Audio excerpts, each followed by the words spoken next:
अस्सलामुअलैकुम। तो मेरी बहन की हल्दी है और उसी की ये सब तैयारियां हो रही हैं। ये टेंट लगे हैं,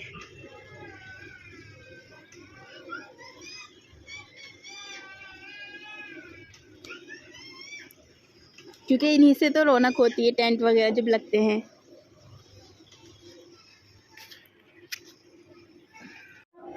तो हल्दी का वक्त स्टार्ट हो गया था। अब ये सारी डेकोरेशन मैंने दोबारा वीडियो बनाई और बहुत प्यारी लग रही थी ये सारी डेकोरेशन। फिर मैंने जल्दी से जल्दी जितनी भी स्वीट्स थी मैंने सारी स्वीट्स को अच्छे से पैक कर लिया था, क्योंकि स्वीट सबको बांटनी होती है, जो भी हल्दी के फंक्शन में आएगा उसको देनी होती है। तो मैंने ये सारे लड्डू जितने भी थे उनको सबको पैक कर दिया था। मैंने अकेले ने करा था तो मुझे काफ़ी देर लग गई थी पैक करने में। तो मैंने इस तरह से सारे लड्डू पैक कर दिए थे क्योंकि सबको दिए जा रहे थे इसलिए। और फिर मैंने लड्डू पैक करने के बाद जल्दी से मैंने थाली को तैयार कर लिया था, क्योंकि मुझे ये सब करना था। सबके अलग अलग काम थे तो मेरा काम यही था कि मुझे ये सब चीज़ देखनी है। फिर मैंने हल्दी को तैयार कर लिया, अच्छे से डेकोरेट कर लिया था इसको, अच्छे से फ्लावर्स वगैरह सब कुछ डाल दिए थे और पॉज लगा दी थी। तो ये बहुत ही प्यारी लग रही थी। मैंने इसकी बहुत सारी वीडियो बना ली क्योंकि ये देखने में बहुत ज़्यादा खूबसूरत लग रही थी। इसके बगैर तो हल्दी फंक्शन हो ही नहीं सकता, क्योंकि ये हल्दी तो इम्पॉर्टेंट है। फिर मैं जल्दी से तैयार हो गई और मैं इस तरह से तैयार हो गई थी और मैंने ये हाथ में थाली ले ली थी इसको, जो मैंने डेकोरेट की थी। तो फंक्शन स्टार्ट हुआ। अब मैं जो ज़्यादा ज़रूरी बात बता रही हूँ वो ये बता रही हूँ कि ये जो पान वगैरह रखे जाते हैं और ये कहा जाता है कि हल्दी में कि 7 ही औरतें हल्दी लगाएंगी, तो ऐसा कुछ भी नहीं है। हल्दी सिर्फ ये खुशी की रस्म है, आप करो या मत करो वो आप पर डिपेंड करता है, कोई ऐसे ज़रूरी नहीं है। हल्दी सिर्फ इस वजह से लगाई जाती है कि दुल्हन पर निखार आए, दुल्हन खूबसूरत लगे, क्योंकि वो दुल्हन का दिन होता है। तो इस वजह से हल्दी लगाई जाती है। बाकी ऐसा कुछ इम्पोर्टेंट नहीं है कि अगर हम हल्दी नहीं लगाएंगे तो कुछ बुरा हो जाएगा, कुछ बवाल हो जाएगा। इस्लाम में ऐसा लिखा है कि हल्दी लगानी है, बिल्कुल भी ऐसा ज़रूरी नहीं है। तो ये मेरी बहन की हल्दी लगनी स्टार्ट हो गई थी, सबने हल्दी को लगा दिया था। और ये मेरी भतीजी थी जो कह रही थी पप्पो की हल्दी मैं भी लगाऊंगी, फिर उसने भी लगाई और ये फ़ोटो क्लिक हो रहे थे सभी के। तो इस तरह से हल्दी की रस्म भी पूरी हो गई थी और एक एक कर सब आ रहे थे और हल्दी लगाते जा रहे थे। ये मेरी सिस्टर थी, फिर ये मेरे भाई बड़े बहुत ज़्यादा इमोशनल हो गए थे, क्योंकि बहनों की शादी होती है तो रोना तो आ ही जाता है। तो सभी जब भाई गले मिले तो सब हम रोने लगे थे। फिर ये मेरी क्यूट सी प्यारी सी भांजी रूमी, मैंने इसकी छोटी सी वीडियो बना ली क्योंकि बहुत प्यारी लग रही थी, तो मैंने इसके साथ थोड़ी सी वीडियो बना ली थी। और ये इसकी फ्रेंड थी और ये थोड़ी सी मैं भी आ गई। तो सबसे ज़्यादा ज़रूरी बात क्या है कि इस फंक्शन में सिर्फ आपको लेडीज़ ही नज़र आएंगी, क्योंकि हल्दी फंक्शन है, इसमें जेंट्स का कोई काम नहीं होता है।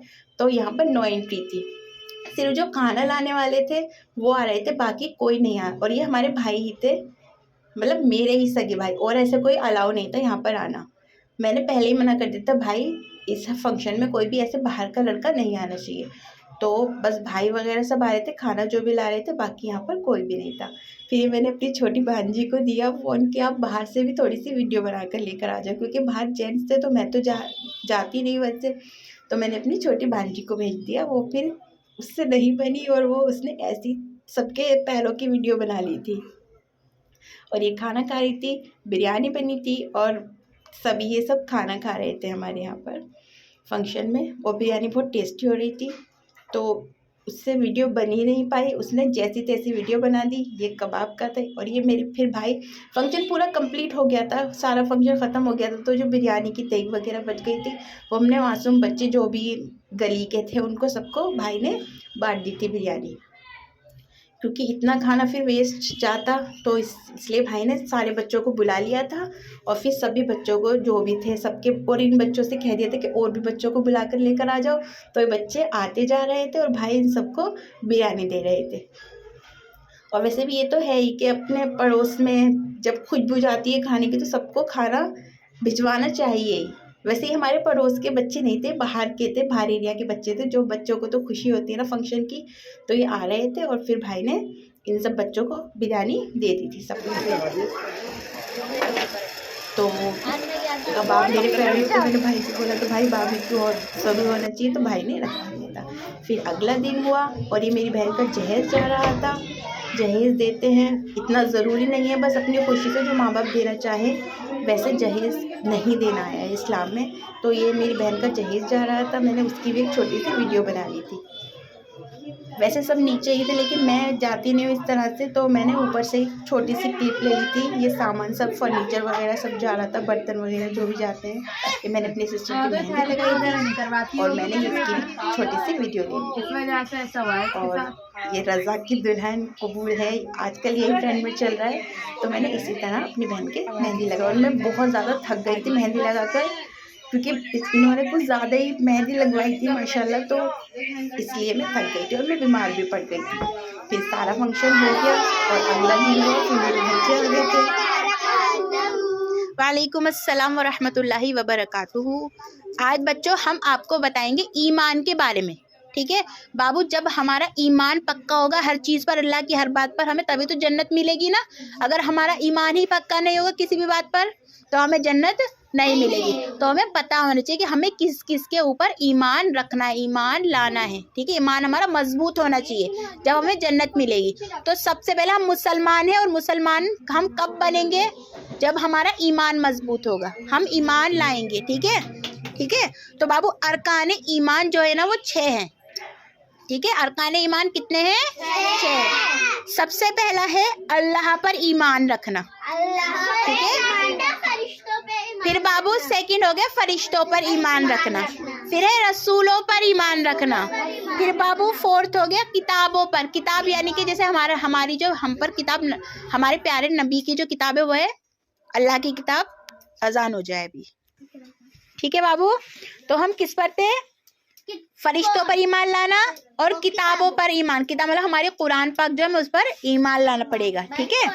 फिर बाबू आखिरत पर ईमान। आखिरत मतलब क़यामत के दिन पर ईमान, के क़यामत ज़रूर ही आनी है, इस चीज़ पर ईमान। ईमान लाने का ये मतलब है कि ये चीज़ पक्की, अल्लाह ने इस चीज़ को ही किया है, ये चीज़ बिल्कुल पक्की है, ये बात है, ठीक है। फिर बाबू अच्छी और बुरी तकदीर पर ईमान। मतलब अगर हमारी ज़िंदगी में दुख आ रहे हैं तो हमें सब्र करना चाहिए, और अगर हमारी ज़िंदगी में खुशी आ रही है तो उसके लिए हमें शुक्र, अल्लाह का शुक्र अदा करना चाहिए। मतलब हर चीज़ अच्छी भी बुरी भी तकदीर किसने बनाई है? हमारी अल्लाह ने बनाई है, तो हमें इस पर ईमान लाना चाहिए। तो ये अरकान ईमान है, इन सब बातों पर हमें ईमान रखना ही होगा। अगर हम ये कहते हैं ना क़यामत नहीं आएगी, ये झूठी बात है, ये बुरी बात हो गई, ठीक है। हमें जन्नत में जाने से रोक दिया जाएगा, क्योंकि हम अल्लाह को झुटला रहे हैं, ठीक है। ईमान ना लाने का मतलब कि हमने अल्लाह को झुटला दिया, क्योंकि ये सब बाबू चीजें जो है वो सच्ची हैं, ठीक है। इन सब बातों में सच्चाई, अल्लाह सुब्हाना व तआला ने जो भी बात हमसे कही है वो बिल्कुल सच बात है, उस पर हमें ईमान लाना ही पड़ेगा।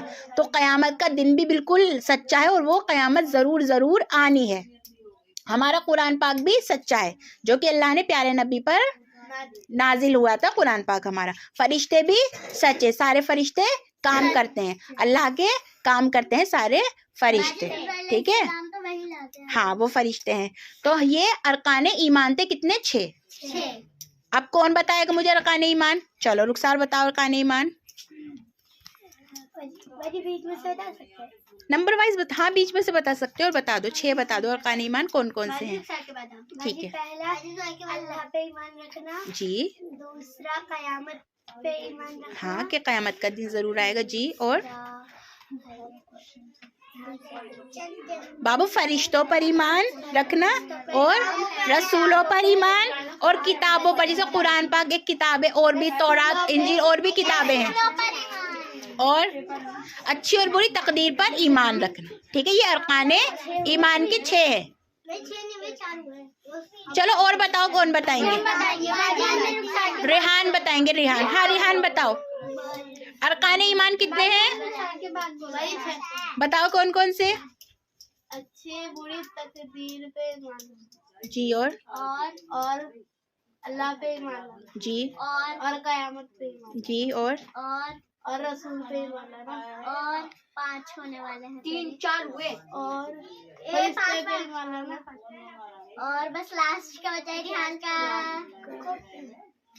किताबों पे ईमान। हाँ वेरी गुड, रेहान के लिए क्लैपिंग करेंगे। तो ये अरकान ईमान थे 6, ठीक है। ये आप सभी को पता होने चाहिए, ठीक है। तो मेरी फ्रेंड को चाहिए थे कुछ कपड़े, क्योंकि रिसेप्शन में जाना था दूल्हे दूल्हे के यहाँ पर। तो फिर हम गए थे, तो हम जब वहाँ पर शॉपिंग करने गए थे जामा मस्जिद, बहुत तेज़ भूख लगने लगी थी, तो मेरी फ्रेंड बोली चलो हम खाना खा लेते हैं। ये कुरैशी कबाब कॉर्नर है, जो कि यहाँ का फेमस कबाब मिलते हैं यहाँ पर। फिर गए, यहाँ बहुत ज़्यादा भीड़ थी। मैंने सोचा चलो, मैंने कहा उससे हम वापस चलते हैं, यहाँ तो बहुत ही भीड़ है, क्योंकि यहाँ बहुत ज़्यादा जेंट्स थे और मुझे समझ में नहीं आ रहा था, क्योंकि मैं फ़र्स्ट टाइम गई थी। लेकिन फिर भी एक कोने में हमने जगह देखी और हमने खाना खा लिया था। कबाब काफ़ी अच्छे होते हैं, काफ़ी टेस्टी कबाब होते हैं, मेरे भाई लाते रहते हैं यहाँ के। और फिर हम घर वापस आ गए थे। तो मैंने थोड़ी सी, मेरी फ्रेंड से मैंने बोला कि वीडियो बना लो, तो उसने वीडियो बनानी थी थोड़ी सी रोड पर आते टाइम, तो हम जामा मस्जिद से वापस आ गए। तो इस तरह से फंक्शन पूरा खत्म हो गया।